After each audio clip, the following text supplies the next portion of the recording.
Right, guys, so welcome to the Skin Masterclass. I thought I would share some tips for you today on why we need to look after our skin and various nutrients and foods that we can use to look after our skin, some lifestyle tips, and then also some supplements as well. So it's a real sort of overview on how to ensure that you're looking after your skin for healthy aging and for glowing skin and to feel good about your skin. So really, there's lots of reasons why we want to be protecting our skin. Obviously, our modern lifestyles have a massive impact on our skin. We're exposed to a lot more toxins and pollution.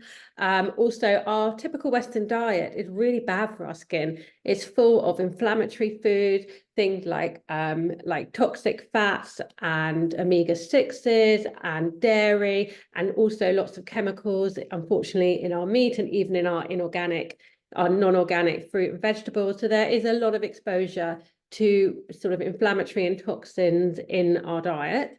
Also, stress plays a really big role in the appearance of our skin and the health of our skin. And of course, we all lead very stressful lives. So we want to try and minimize the impact of stress on our skin. And then also things like poor sleep can really impact our skin. And of course, lack of sleep and poor sleep, dysregulated sleep is a massive impact for a lot of people.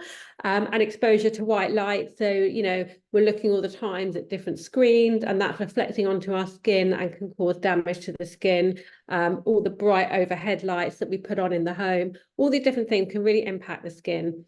And then also on the other side of that, while our skin needs a lot more support these days, we're actually getting less nutrients from the produce that we eat. And I talk about this lots in different lives and different masterclasses and things. But we know that basically the nutrition content of our food had dramatically reduced, and therefore it's really hard to plug that gap and make sure that we're getting everything we need for our skin. So these are the things that we really need for healthy, young, radiant looking skin. We need water. Hydration is really, really key. So we need to make sure we're getting plenty of water. We want to make sure we're getting plenty of nutrients. And obviously, I'm going to be talking about that for more in the upcoming masterclass. And then we need to have healthy liver function, which we talk about a lot on Eat Better, Feel Better, how to support healthy liver detox to clear all the toxins and waste out of the body. You need a happy gut because, again, if your gut isn't happy and you're not excreting these toxins and these waste products, they just circulate back in the body and will impact the condition of your skin. And then also we want to make sure we're getting optimum sleep. And again, on Eat Better, Feel Better, we talk a lot about how to get a good night's sleep, the importance of sleep, even the importance of having a good morning routine to really get that circadian rhythm going, to have good quality sleep. So when we're looking at ways to support the nutrients for our skin, we want to be looking at these three different things. We've got our foundations, which are basically the key nutrients that are going to protect for like cell turnover and for actually sort of building skin. Then we want to look at nourishment. So these are the nutrients that are going to help nourish the skin and really take it from, functioning skin to beautiful, radiant, youthful looking skin. And then we also want to look at protection because, of course, having spoken about all these pollutions and the toxins that are around in our modern lifestyles, and also obviously sun damage and things like that, we want to be thinking a little bit about protection for the skin as well.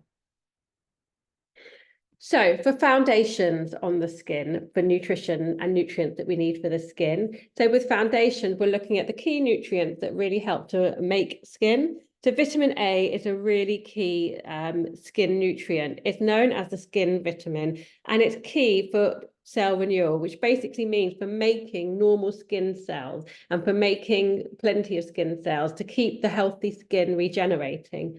It's also important for helping to manage our oil regulation in the skin. And we know that excess oil can lead to things like acne and spots, and not enough oil is going to lead to really dry, flaky skin. So vitamin A is really important for that. We can get vitamin A in lots of different foods, but the specific ones would be sort of the oily fish. So mackerel is really good, sardines, salmon. Of course, we all know that liver, so offal meats are really high in vitamin A. And then you've also got all the orange and yellow fruits and vegetables. Now, they actually contain beta carotene, which the body then converts to vitamin A. Not everybody is efficient at converting beta carotene to vitamin A, which you would only really know if you did a genetic test. But basically, it's just to be aware that if you are vegetarian or vegan and you're not getting, oily fish and sort of the red meats, the offal meats in your diet, and your main source of vitamin A is through beta carotene, it's worth maybe doing the test to make sure that you are converting enough beta carotene into vitamin A for skin renewal. And of course, you can always supplement with vitamin A where you need to, but be careful because vitamin A is one of those vitamins that there is an upper tolerable limit that you shouldn't go over. Otherwise, it gets stored in our liver and can become quite toxic. So it is worth sort of checking with your healthcare provider or with me and making sure that your vitamin A status is appropriate for your age, lifestyle, and requirements. Then we've got vitamin D. I mean, vitamin D is just needed for everything. It's no wonder that vitamin D is here on our foundation nutrients for skin health as well. Obviously, we know this is the sun vitamin. We get vitamin D mainly because we synthesize it in the skin on exposure to sunlight. But of course, especially in the UK, where we don't get so much sun anymore, this seems to be a constant winter, and where we don't often get outside with exposed skin to the sun, and we're often putting on sunblock and sun creams and things like that. It's getting harder and harder for us to synthesize enough vitamin D in our skin. A lot of people are deficient in vitamin D. You can get it from some foods. You can get it again from the oily fish. And you can also get it from some mushrooms, but a trick with the mushrooms, if you want to be getting your vitamin D from your mushroom, is to put the mushrooms on a windowsill somewhere to really let them absorb more sunlight just before you're going to cook them. So that really optimizes their vitamin D for you.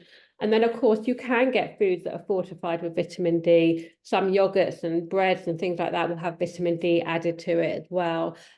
Or you could, of course, supplement with vitamin D. Again, it is one of those vitamins that I do recommend that you test first to see what your levels are. And then you can either get vitamin D as part of a multi-nutrient, or you can get it as a separate standalone supplement if you do prove to be deficient. So vitamin D is actually, there's receptors for vitamin D on every single cell in the body. So it is super important for everything. With regards to skin, it really helps with skin rejuvenation, and it helps to facilitate vitamin A, which means that it helps the skin to utilize the vitamin A to make the skin as healthy as possible. You also want to have a healthy gut. I think I touched on this in the introduction. A healthy gut is key because, of course, we want to be able to absorb the nutrients that we're eating, and we also want to be able to excrete the toxins that we're getting, unfortunately, from our modern lifestyles. So a healthy gut is really key to that. And a healthy gut, also, our immune system is in our gut. About 75% of our immune system is in our gut. So if your gut's not healthy, the immune response can be a bit dysregulated, and that can in turn impact the quality of our skin. So you can really see that on the skin if the gut is not healthy. And certainly certain skin conditions like psoriasis and eczema and acne, we would really want to be addressing gut health as part of a protocol to support that kind of skin condition. So you definitely want to be thinking about having a healthy gut here. So you can see you want to be having lots of prebiotic foods, so things like leeks and oats and dairy are all like prebiotics. They're going to give you the feed to the food to feed your live bacteria in your gut. And then you've got the fermented foods as well. So things like fermented vegetables like kimchi and sauerkraut. Yogurt is a fermented food that's full of loads of bacteria for the gut, and also things like kefir. There's kombucha, which is a fermented tea. So it's really trying to bring those prebiotic and probiotic foods into your diet. It's really going to help with your gut health. And you can obviously, of course, take either a prebiotic fiber powder, which I talk about again a lot on Eat Better, Feel Better for gut health, or you can even look at doing a probiotic supplement. And you can see here, there's two specific ones that I sell in the website, which are probiotics specifically aimed with specific strains of bacteria that have been shown to help with healthy skin. So the clear biome is really good for things like acne and eczema and psoriasis and things like that. And the youth biome is really good for sort of anti-aging support for skin. But having a probiotic that is, has strains in it that's specifically aimed at the skin is going to be very beneficial here. Another nutrient that you want to think about is zinc. And again, zinc is one of those nutrients that is quite hard to get enough of in your diet, because the best sources of zinc are going to be things like shellfish, which not everybody eats. Some people are allergic or won't have it for dietary reasons. You can get a certain amount of zinc in some nuts and some seeds, and also in things like chickpeas and other legumes. So it is worth having a think about some zinc-rich foods and making sure you get those in your diet. Again, we can check your zinc levels if you're not sure, but zinc's really important throughout the body. Again, it's needed for healthy skin, it's needed for healthy immunity, and it transports vitamin A around the body. So zinc is also a really key one for skin health.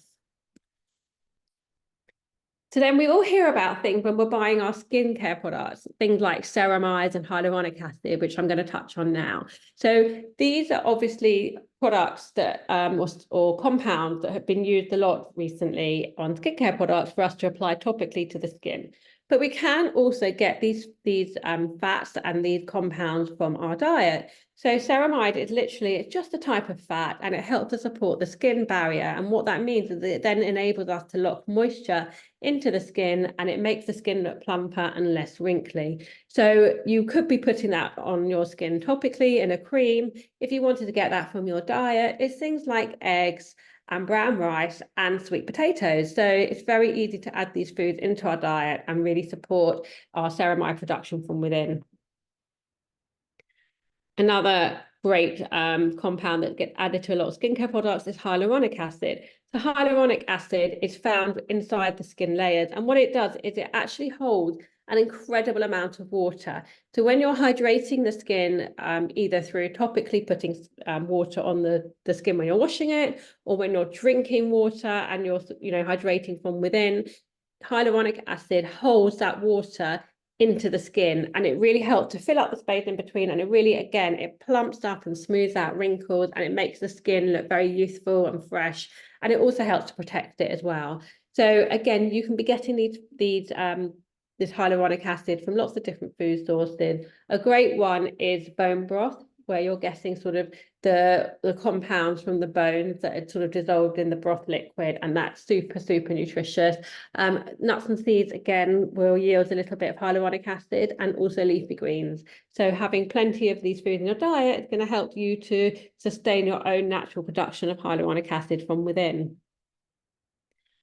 So to really nourish the skin further, we want to be thinking about omega-3 and omega-6. And I always go on about omega-3 as an anti-inflammatory, really important essential fat for health and well-being in general. And omega-6 is also needed to a certain amount, although we tend to get more of that in our diet by default anyway. So it's probably better to focus more on the omega-3, because you can assume you're probably getting enough omega-6 in your diet anyway. But the omegas, these essential fatty acids, again, these are great. They act as I've written here, an internal moisturizer, which means that basically they lubricate everything from our joints to our bones to our muscles to the spaces in between our cells. And they help to also in turn moisturize the skin. They help to smooth and plump it. And they also give a really lovely glow. If you think about a lovely fresh pink salmon and that lovely glow in the skin, that's in the flesh that you eat, that is from the omega-3. So we really want to be getting plenty of that in our diet. We know by now, I talk about it loads on Eat Better, Feel Better, but all the sources of the omega-3. So the oily fish, the avocados, olive oil, olive, eggs have omegas in it, and nuts and seeds as well. So there's lots of places you can get it. Adding chia and flax seeds to your morning smoothie, or oats or yogurt is going to be a great way to get your omega-3 in as well. And also from a protection point of view, omega-3 is really good for protecting the skin from sun damage and also reducing inflammation. So again, if we're thinking about things like eczema and acne, we want to bring inflammation down in the body. So omega-3 is really crucial for that. We also have vitamin C, and I think we all talk about vitamin C for our immune function, for supporting our immunity, but we also want to have vitamin C because it's a key antioxidant in the body, and antioxidants are really important for supporting our healthy skin.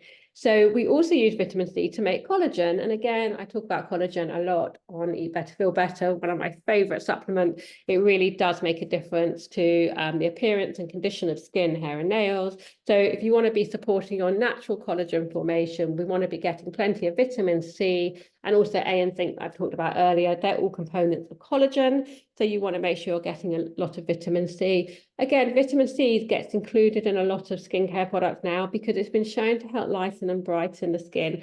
It also helps to reduce things like pigmentation.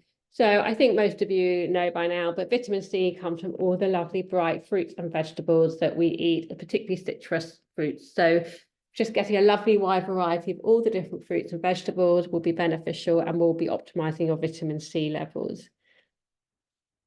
MSM is another compound that's very useful for supporting and maintaining our hyaluronic acid and our collagen. And it's also found in our liver support. I've talked a lot about cruciferous vegetables, so your broccoli, your cauliflower, your cabbage, your Brussels sprouts. These are really helpful for supporting liver detox. Like I said earlier in the introduction, a healthy liver means you're detoxing the toxins and pollution and waste products from the body, from the skin. It's going to help with your skin appearance and skin health, but it's also helping to maintain your collagen and hyaluronic acid. So getting sort of the sulfur-rich cruciferous vegetables in your diet can be really beneficial here. Also got antioxidants. So similar to vitamin C, which is one antioxidant, but we want to get as many antioxidants in the body as we can because we know that antioxidants are great for combating the impact of modern life on not just the skin, but the whole body, our organs, everything. So antioxidants, they're basically what it is the plants have their own inbuilt antioxidants that help to protect the plants from the outside world. And when we consume these plants, we get the benefit of these antioxidants. So they help to protect us from all the pollution, all the toxin, also from a lot of sort of bugs and viruses. They help to reduce the impact of stress by removing free radicals. And also they help to balance out sometimes, what can be a poor diet. So antioxidants are really key if you want to have youthful, glowing skin. So definitely make sure you're getting plenty of your fruits and veg in your diet. Right, so we talked quite a bit about some nutrients. I'm just going to touch on some lifestyle tips for healthy skin. Of course, a lot of these are going to apply to general health and well-being as well, and certainly apply to the Eat Better, Feel Better framework. We want to be avoiding processed foods and excess sugar as much as possible. We know that processed foods and sugar and with the toxic fats as well, they all drive inflammation in the body, which will then in turn drive a lot of skin conditions, so things like eczema, acne, psoriasis, just also like sluggish skin, dull skin, things like that. So avoiding these processed foods, excess sugars, also avoiding things like too much red meat and dairy, because again, these can be full of hormones and bacteria and chemicals that can really impact the skin quality and skin health. Make sure you use an appropriate skincare routine. Again, I think we get quite stuck in a rut with our skincare and we don't often think to change it. But, be aware that the skin is the largest organ in the body, and it's your barrier to the outside world, and it is super, super absorbent. So anything that you put on your skin gets through that barrier and into your bloodstream, into your body. You want to be putting products on your skin that are going to be good for you and healthy for you. I do recommend, where you can, using vegan, organic, like clean products, especially things like shower gels, deodorants, shampoos, conditioners, all these things that you're putting on your body regularly, face creams and things like that. You want to be really aware of what you're putting onto your skin, because this is going into your body and can disrupt things like hormone function as well as skin health. Sunscreen. Okay, so I have written here you should be using sunscreen all year round. This is true, especially on our face, because we don't want to get sort of aging spots and wrinkles and sun damage on our face. But I also want to qualify this line by saying that be aware of the sunscreen you're using. Some sunscreen can be really toxic, and we want to be careful. Again, for the same reason that I said about skincare, it applies to sunscreen. We want to be careful of what skincare and sunscreen product we are putting on our skin. Again, I would recommend looking for an organic vegan sunscreen. They get better and better every year, and they can be super protective without putting toxic chemicals on the skin. Plenty of sleep. Anybody who is tired and not sleeping well, it's going to show straight away in their face. They're going to have pale, sallow skin. It's not going to look particularly radiant, bags under the eyes, the whole lot. So do make sure that you're getting plenty of sleep. That can really impact the appearance and health of your skin. Avoiding the excessive unnatural light. So this is avoiding the computer screens, the TV screens, the phone screen, all these unnatural lights that shine directly onto the face actually can cause quite a bit of damage to the top layer of the skin and can really impact how healthy and youthful your skin looks. Getting exercise regularly is going to help to reduce stress. It also helps you to sweat, and sweating is a really good way of cleaning the skin. So think about doing things like that. Exercise as a stress relief can be really good. So thinking about things like yoga, Pilates, walking, swimming, anything that doesn't put too much stress on the body and spike cortisol is equally going to be beneficial for skin health.